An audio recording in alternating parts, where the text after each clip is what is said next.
Hai Sobat Level Up, welcome back to our channel. Kali ini kita belajar matematika. Jika kalian suka video ini, subscribe, comment, and like supaya kami semakin semangat berbagi ilmu ya. Ya, kali ini kita belajar tentang matematika minat, ya, matematika statistika. Nah, untuk video kali ini saya akan membahas tentang data tunggal dulu. Ya, data tunggal tuh biasanya materi yang kita temui di SMP juga pernah ya. Poin pertama, mean atau rata-rata didapat dari jumlah semua data dibagi banyaknya data atau n. Ya, kalau modus bagaimana? Modus itu adalah nilai data yang paling sering muncul. Median itu biasanya orang ngomongnya itu nilai tengah. Jadi dia memang membagi dua bagian yang sama banyak. Kuartil adalah ukuran yang membagi menjadi 4 bagian. Ya. Kuartil itu sendiri ada Q1, Q2, dan Q3. Q1 itu kuartil bawah, Q2 itu kuartil tengah, dan Q3 itu adalah kuartil atas. Ya. Nah, kalau misalnya Q2 itu sama nilainya kayak median, ya. Lalu di sini ada hal yang baru, misalnya di SMA itu ada yang namanya jangkauan. Ya, jangkauan itu dapatnya dari mana? Dari nilai ukuran terbesar dikurang ukuran terkecil, atau biasa ada orang juga ngomong X max dikurang X min. Ya. Lalu berikutnya jangkauan antar kuartil.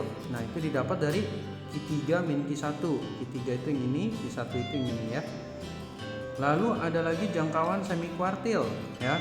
Nah, atau namanya simpangan kuartil. Itu setengah dari nilai ini. Lalu ada lagi simpangan rata-rata dan juga ragam serta simpangan baku. Materi yang hari ini saya bahas adalah dari nomor 1 sampai poin nomor 7. Untuk berikutnya akan dibahas di part kedua. Oke, biar lebih jelas yuk kita lihat langsung dalam contoh soal. Oke. Ya, di soal nomor 1 ini yang A nilai rata-rata dan modus. Nah, di soal ini kita jawab dulu modusnya, itu yang paling gampang ya. Modus itu nilai yang paling sering muncul kan tadi. Nah, yang paling sering muncul berapa angkanya? Nah, ini kita lihat. Kalau 5 dia ada 2. 7 dia ada 1, 2, 3. Oke, 7 lebih banyak daripada 5 berarti. 6, 1, 2, 3, 4, 5. Nah, ada lagi nggak yang lebih banyak daripada 6? Jika tidak ada, berarti dia sudah kejawab untuk modusnya, ya. Jadi di sini yang A modus adalah 6. Lalu untuk rata-rata. Nah, kalau rata-rata, ya, ini kita tinggal tambahin semua datanya. Lalu kita bagi jumlah data yang ada. Jumlah data yang ada itu maksudnya frekuensinya. Yuk, kita mulai hitung aja. 5. Nah, kita lihat dulu. 5-nya di sini ada berapa banyak? Ada 2 ya. 1, 2. Jadi ini 5 saya kali 2. Ditambah dengan 7-nya ada berapa? Tadi ada 3 ya. 7 kali 3. Lalu ditambah lagi sama 4-nya ada berapa? Ada 2. Lalu 6-nya ada 5 tadi ya. Modusnya kan ada 5, banyaknya 6. Lalu angka 8 ada berapa? 8 di sini ada 2. Lalu 9 sebagai data terakhir yang paling besar. Oke. Yuk kita per jumlah banyak data di sini ada berapa? 1 2 3 4 5 6 7 8 9 10 11 12 13 14 15. Jadi frekuensinya 15. Oke. Nah, ini kita hitung atas ini dapat hasilnya sebesar 94 per 15 ya, atau desimalnya adalah 6,2667. Itu untuk rata-rata. Sekarang untuk median. Nah, kalau misalnya median itu kita harus urutkan datanya dari kecil sampai besar ya. Berarti data di sini yang paling kecil adalah angka 4 ya. Kita urutin dulu. 4 ada 2. Lalu selanjutnya ada 5. Nah, ini data ganjil. Maksudnya data ganjil dia ada 15 data ya. Nah, untuk mediannya kita boleh dengan cara, kalau misalnya datanya dikit, ini boleh ya kita giniin. Ya, ada 15, satu ya, dari belakang ke depan kita tandain. Lalu nanti kita ambil nilai tengahnya. Ya, ini boleh cara ini, cara manual dapat di sini. Nah, ini nilai ini adalah Q2 atau median. Yang nilainya adalah 6. Ya. Seperti itu cara kerjanya kalau misalnya kita sudah urutin datanya. Oke. Nah, selanjutnya untuk yang C, ya, kuartil bawah dan kuartil atas. Nah, kuartil bawah untuk data ganjil kita ambilnya itu data sebelum median, ya. Lalu kita cari lagi nilai tengahnya, ya, kayak gini kurang lebih ya. Nah, dapat di sini. Ini adalah Q1-nya atau kuartil bawah. Jadi kuartil bawahnya nilainya adalah 5. Ya. Ini maaf, ini saya pindahin dulu tulisannya karena ini poin jawaban B. Ya, ini Q2 jadi median sama dengan 6. Ya. Baru kita lanjut lagi untuk yang pertanyaan C, yaitu tentang kuartil atas. Sama ya, ini kita batasin lagi, lalu kita cari lagi nilai tengahnya.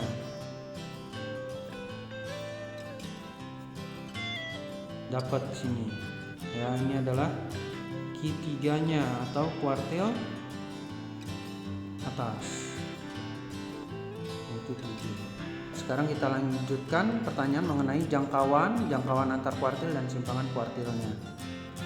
D. Nah, jangkauan itu adalah nilai paling besar dikurang nilai paling kecil, ya.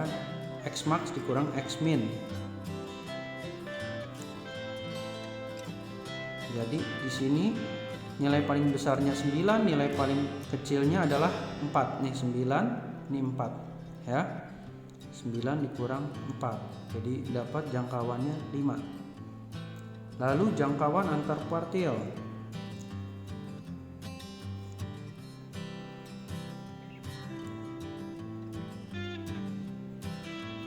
Nah, jangkauan antar kuartil rumusnya adalah Q3 min Q1.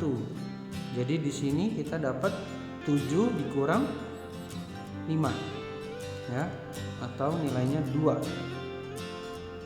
Lanjut lagi ke simpangan kuartil.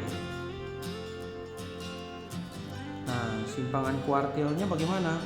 Simpangan kuartilnya adalah simbolnya QD, di mana itu didapat dari setengah dari Q3 min Q1, yaitu setengah dari 2, ya, 2 yang ini dapat hasilnya 1.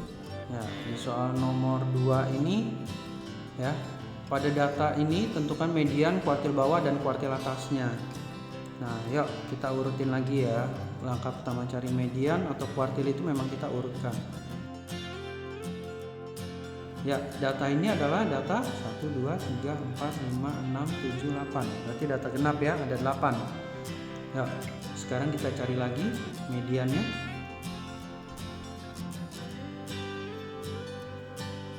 Nah, di sini ada 2 data. Kalau misalnya kita centang ini habis dong.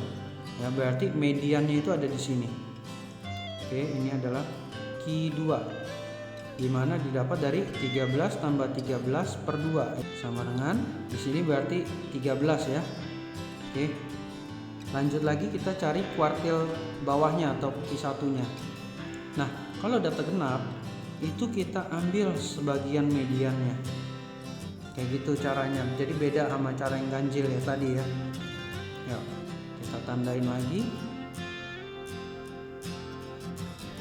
Nah, di sini waktu saya coret-coret sini tinggal 2 data. Ini kalau misalnya saya coret 12 habis dong ya. Jadi ini adalah Q1-nya. Ya, terkadang kita juga bisa salah kayak gitu. Per 2. Jadi nilai Q1 adalah 11,5. Ya. Lalu sama juga untuk yang data ini. ya kita lakukan. Kita cari Q3-nya ya. Nah, di sini kita coba cari. Nah, berarti Q3 ada di sini. Oke. Maaf ya agak berantakan. Jadi dapat Q3-nya adalah 14. Ya. Itu soal nomor 2 untuk mencari Q1, Q2 dan Q3 pada data genap. Jadi bedanya begitu antara data genap dan data ganjil. Ya, ini ada juga rumus untuk mencari data kuartil 1 sampai 3 untuk N genap ataupun untuk N ganjil. Nah, ini bisa coba kalian gunakan juga. Ini saran saya digunakan kalau misalnya datanya sangat banyak.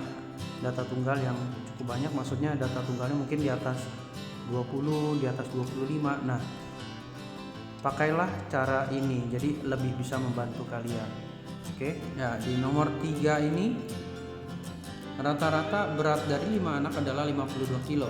Lalu bergabung 3 orang anak dengan rata-rata berat badannya 54.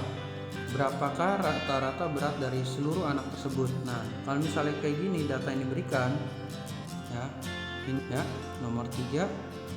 Nah, ini kita boleh juga kita pakai rumus seperti ini. X1 kali N1 ditambah X2 kali N2. Ini maksudnya rata-rata pertama dengan jumlah orang pertama, rata-rata kedua dengan jumlah orang kedua, dan selanjutnya misalnya ada 3 data, mungkin ya ada 3 rata-rata, sama dengan rata-rata yang baru dikali dengan N totalnya. N total itu maksudnya nanti N1 tambah N2 tambah N3. Kebetulan di sini hanya ada 2 ya. Yang pertama 5 anak dan yang kedua 3 orang anak. Jadi yang X3 N3 ini nggak ada. Tapi kalau misalnya bisa sampai 4 atau 5 ya ini selanjutin aja sendiri. Oke. Nah, yuk kita mulai. Berarti nanti di sini 52 kali 5 ditambah dengan 54 dikali 3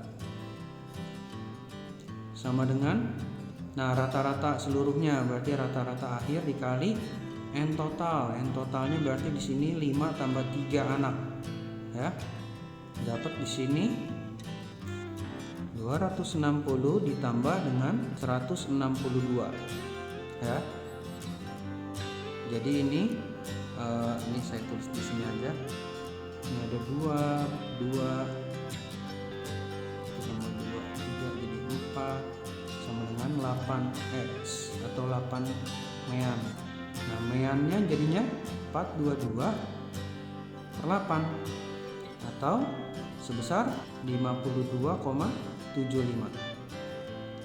Ya. Nah, yang tadi itu adalah cara dan pembahasan dari nomor 1 sampai 3. Oke. Nah, ini ada tambahan ya. Kalian bisa coba kerjain juga nanti soal latihan yang ada di video ini juga. Ya, kalian coba latihan. Nah, di situ akan membutuhkan rumus ini, statistik 5 serangkai. Jadi kalian coba pelajarin. Oke.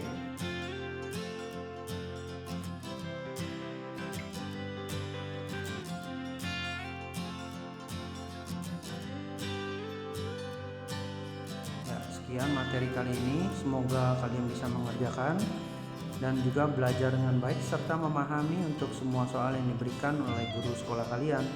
Semoga materi ini membantu kalian. Jangan lupa untuk subscribe, komen, dan like ya, supaya kami semakin semangat dalam memberikan materi-materi baru. Oke.